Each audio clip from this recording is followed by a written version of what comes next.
Well, I don't think it's a problem that it's limited only to the mainstream. I think it's a problem that somehow you see in Spanish media too, like I was mentioning before. I see companies in Spanish that they have managers. They're from different backgrounds, but Latinos.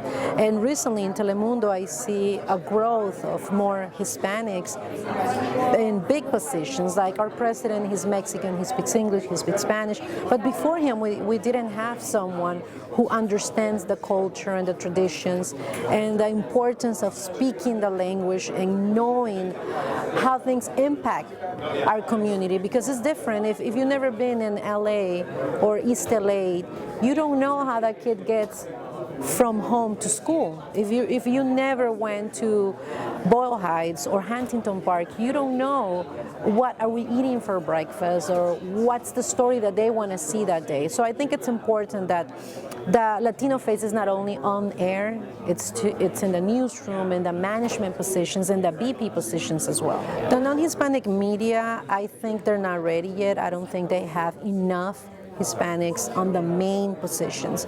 Sometimes it's not only that the companies don't go and look for them, sometimes we are afraid. We have our own insecurities. In my case, I'm always thinking, and I'm subconscious of my accent, and I'm always thinking, oh, people are going to think that I have an accent in my brain because I don't speak as clearly as I do in Spanish. And sometimes our own fears keep us away from jumping into that position or looking for those opportunities. So it's a combination. But we do need to have more Hispanics in the mainstream. I don't think we have enough. I think it's really sad to see the census report and see the percentage of Hispanics that are living in LA or Miami or Houston, and seeing the number of Hispanics on media, either on air or in the newsroom and management position. I mean, right there, we are really lacking of Latinos. I think the situation in that case sometimes is because you have to be prepared to be a manager. You have to go in through either all these steps and different layers to make it there, or come from a management background. And sometimes as Latinos, when I was a reporter, I just want to be a reporter. All I was thinking and breathing and eating and sleeping, I was dreaming to be a reporter. And I never thought and stopped and think, oh, gee whiz, what's going to happen when I turn 50?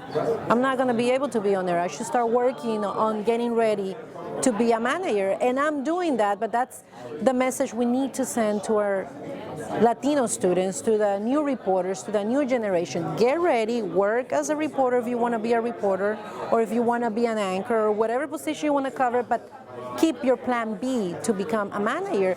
And we need to also focus on that group. They're not interested on being on air. They want to be writers. They want to be producers. Let's polish them. Let's mentor them to be the management force that we need on the mainstream media, because we are lacking of Latinos or diversity in general. We see a lot of white people still in the big positions, like the VPs, the general managers, or the presidents of these companies. And we need to have a VP or a president Latina. Why not?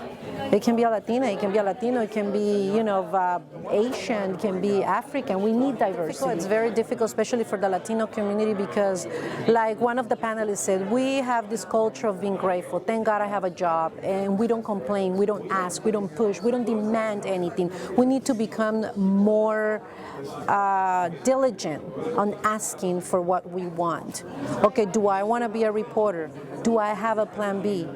Do I want to be a producer? Do I have my plan B? We're not going to be able to work on air all our life. So what I'll tell to the students or the new generations is always have a plan B, always prepare to be part of the leadership team, because that's how you can impact the new generation. That's how you're going to impact your kids, your grandkids, and you will be able to change this reality that it's affecting us right now. That's the only way we're going to change it, if we take action and we go into management.